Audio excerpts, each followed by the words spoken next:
आपल्यासोबत मनोज जरांगे पाटील आहेत. त्यांच्यासोबत आपण चर्चा करणार आहोत. दादा, मुंबई तकमध्ये आपलं स्वागत आहे.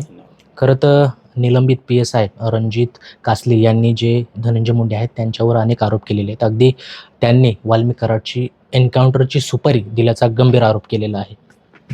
आता ते तपासात होईल. आता त्याला पकडलंय वाटतं. काल का परवा कधीतरी पकडलंय. तर त्या तपासात आता समोर येईनच सगळं. वाटलं असेल त्याला एखाद्या वेळेस. आता खूप पैसे कमवून झालेत, खूप प्रॉपर्टी कमवून झाली, त्याची आता गरज नाही राहिली. टाका मारून त्याला, असं असू शकतं. त्याचं काय सांगता येतं. कारण एकदा माणूस जर राजकारणाच्या आहारी गेला आणि एकदा जर त्याला पैशाची चटक जर लागली आणि पदं भोगायची, मंत्रिपदं भोगायची जर सवय लागली, तर ते समोरचे लोक पायाखाली घालायला हे राजकारणी लोक भेट नसतात. वाटलं असं आता बस झाला, त्याचा खूप वापर झाला, आता आपलं घरानं मोठं झालं खूप, आता आता टाका हे करू. आणि ते तरी कोणचा संत होता. त्यांनी सगळे लोकच मारून टाकले. संतोष भायाचं कुटुंब उघड्यावरती पाडलं. त्याला तर फाशी देऊन गोळ्या घातल्या पाहिजेत. त्याला तर असं तसं सोडलं नाही पाहिजे. त्याला फाशी देऊन गोळ्या घातल्या पाहिजेत. कारण त्यांनी क्रूर काम केलेलं आहे. लय अति क्रूर काम केलेलं आहे आणि त्याला माफ नाही. त्याला माफ नाही. परंतु बीड जिल्ह्यामध्ये गेल्या काही दिवसांपासून, महिन्यांपासून हत्यांचं प्रमाण वाढलेलं आहे, गुन्हेगारींचं प्रमाण वाढलेलं आहे. 2 दिवसापूर्वी देखील अंबाजोगाईमध्ये एका वकील युवतीवरती तिथल्याच सरपंचांच्या कार्यकर्त्यांनी अत्यंत बेधारकपणे मारहाण केलेली आहे. अगदी त्यांच्या पाठीवर वळ उठल्याचं देखील दिसत आहे. काय आता ही परिस्थिती काय आहे बरं का, ही टोळी, ही जी टोळी तयार केली होती त्यानं, त्या मंत्र्यानं, त्याच्यामुळं सगळा बीड जिल्हा इतका चांगला होता, इतका संत महंताची भूमी येते, इतके गड आहेत आणि इतके देवस्थानं जागृत आहेत बीड जिल्ह्यात. परंतु यातल्या काही नासक्या लोकांमुळं ना त्या बीड जिल्ह्याला कलंक लागायला लागला. पण येईल, पुन्हा पहिल्या स्थितीत बीड जिल्हा आमचा 100% येणार. लोक खूप चांगले आहेत तिथले. यांना सुट्टी नाही देणार ह्या ह्या टोळीला. आता त्या कोणत्या ताईचं प्रकरण झालं म्हणताय तुम्ही, ठीक आहे, मला माहिती नाही त्याबद्दल. मी त्याची वाटल्यास माहिती घेऊन बोला. ज्या गोष्टी माहिती घेतली मी बोलायला मागं पुढं बघत नाही. मी डिटेल माहिती घेईन, त्याबद्दलची मला सखोल माहिती नाही आहे. एक त्यांच्या पाठीमागे कोण आहे? कारण इतकं लक्ष केलं जात आहे. अगदी फक्त मंदिरावरील भोंगा जो आहे तो वाजवत होता म्हणून एक कंप्लेंट केली होती, तक्रार केली होती पोलिसांमध्ये आणि पोलिसांनी येऊन तिथं ते थांबवलं होतं. परंतु याचाच राग मनात धरून तिथल्या सरपंचाच्या कार्यकर्त्यांनी मारहाण केलेली आहे. नाही, मला पण डिटेल नाही ना माहिती. ती आत्ताची घटना असेल, मलाही डिटेल माहीत नाही. मी कालपासून परवापासून सलग कार्यक्रमात आहे. हो, मी डिटेल माहिती घेतो आणि तिकडे गेल्यावर वाटल्यास आपल्या पत्रकार बांधवांना पुन्हा त्या विषयावर बोलायला. नाही, परंतु आता ज्या पद्धतीने बीड जिल्ह्यामध्ये गुन्हेगारी सुरू आहे, बिहार बनतोय बीडचा? नाही नाही, आम्ही नाही बनवू देणार. धनंजय मुंडेला बनवायचं आहे बिहार, आणि बनविलाच त्याने ना. काय स्वतःच्या भावजाईला उपोषणला बसायची वेळ आली. स्वतःच्या भावजाईला उपोषणला बसायची वेळ आली. नवरा मेला, कुणी मारला आणखीन माहीतच नाही. 2-2.5 वर्ष होऊन गेले. ते गीते, त्याचंही तेच प्रकरण झालं. ते मुंडे म्हणून एक मारला, त्याचीही तीच परिस्थिती. असे मी तर म्हणतो शेकड्यात निघून आहेत. खरा तपास जर फडणवीसांनी केला ना तर शेकड्यात निघतील, आणि ते निघालेच होते. हेही सांगतो मी आपल्या मुंबई तकच्या माध्यमातून, हे सांगतो की 100% निघाले होते. पण सरकारनं, देवेंद्र फडणवीसनी सरकारी प्रतिनिधी त्या आंदोलनात घातलं आणि होणारे 6 आरोपी वाचवण्याचं काम केलं. हे 100% खरं आहे की तपास यंत्रणेला सगळे गटले होते. फुलस्टॉप लावायचं काम गृहमंत्र्यांनी केलं. म्हणजे यांना असं वाटलं असं की जर एवढे आरोपी आत टाकले तर सरकारची मोठी बदनामी. मग आहेत ना आता हे 8-9 जण, एवढे ठेवा, बाकीचे थांबवा, फुलस्टॉप द्या. दिला नसता हे सगळे जात होते, कोणीच राहत नाही आणि राहणार पण नव्हता. पण आता सरकारचा प्रतिनिधी बोलता बोलता बोलून गेला. देशमुख कुटुंबानी आणि आम्ही असं म्हणे की सर्व आरोपी खूप होणार होते, पण आम्हीच थांबवले. याचा अर्थ होतो देवेंद्र फडणवीसने डाव साधला आणि देशमुख कुटुंबाला न्याय न देण्याचं ठरवलंय. पण तुमचं स्वप्न पूर्ण नाही होणार. तुम्हाला वाटतं त्यातलं एखादं सुटून तुम्ही सोडा, मग कळन तुम्हाला काय होतंय ते. आता बीड जिल्ह्याचे पालकमंत्री अजित पवार आहेत. सध्याच्या गुन्हेगारीवर त्यांना काय आवाहन कराल? काय आव्हान करावं त्यांना? त्यांना सुचाना. काय आव्हान करावं त्यांना? आता एक अधिकारी तो सुद्धा घातला आमचा त्यांनी. हो, जाहीरपणानं सांगतो, ते अशोक थोरात जिल्हा आरोग्य अधिकारी होते. काय कारणानं घातलं त्यांना? सस्पेंड कशामुळे केलं? कारण सांगताल ना? भ्रष्टाचार केला, ठीक केला तर घाला, ज्याला टाका त्याला. पण चौकशी किती जणांची झाली? 12 जणांची. सस्पेंड किती केले तुम्ही? दोष 12चे 12 जणांवर सिद्ध झालाय.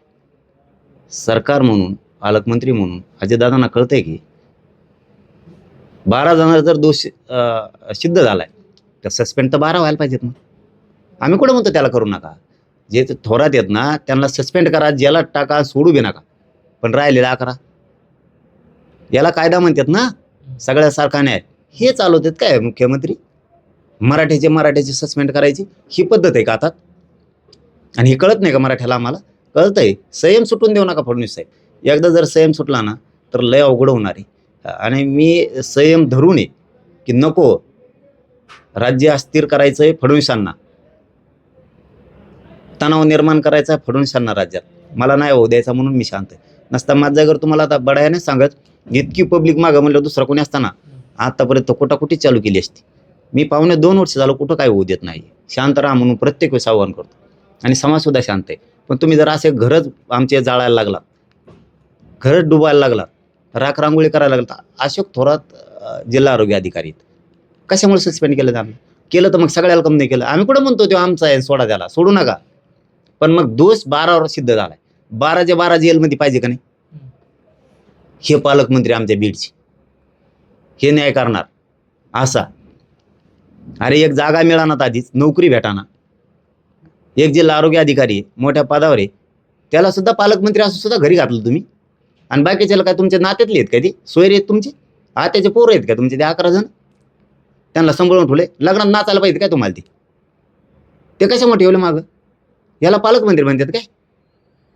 त्यांची जबाबदारी ते पार पाडत नाहीत.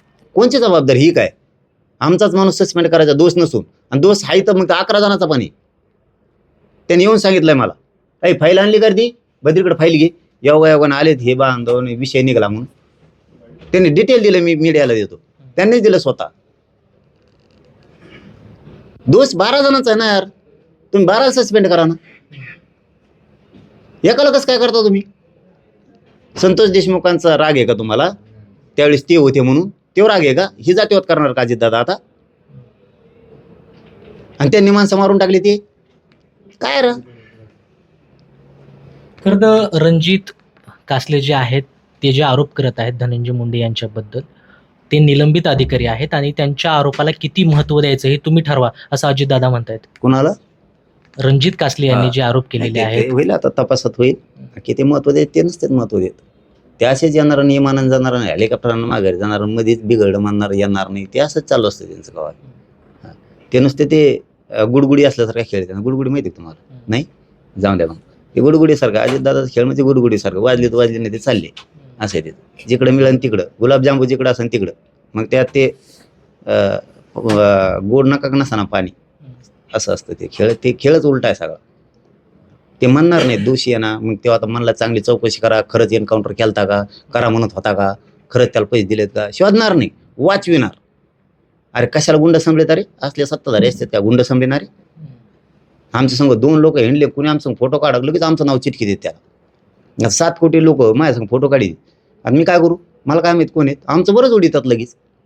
तुमच्या संग हिंडत आहेत ते का म्हणत आहेत का सगळे शंकराचार्य? सगळे असे ट्रकानेच भ्रष्टाचार केलेले संघ घेऊन येते. ते जमतं तुम्हाला? धनंजय मुंडेंना एक आजार झाला आहे, त्या संदर्भात सहकार मंत्री आहेत त्यांनी माहिती दिली होती. तेच खोडून धनंजय मुंडेंनी काल एक सांगितलं की मला अशा पद्धतीचा आजार झाला आहे, त्यामुळे मला बोलता येत नाही. कशा पद्धतीनं?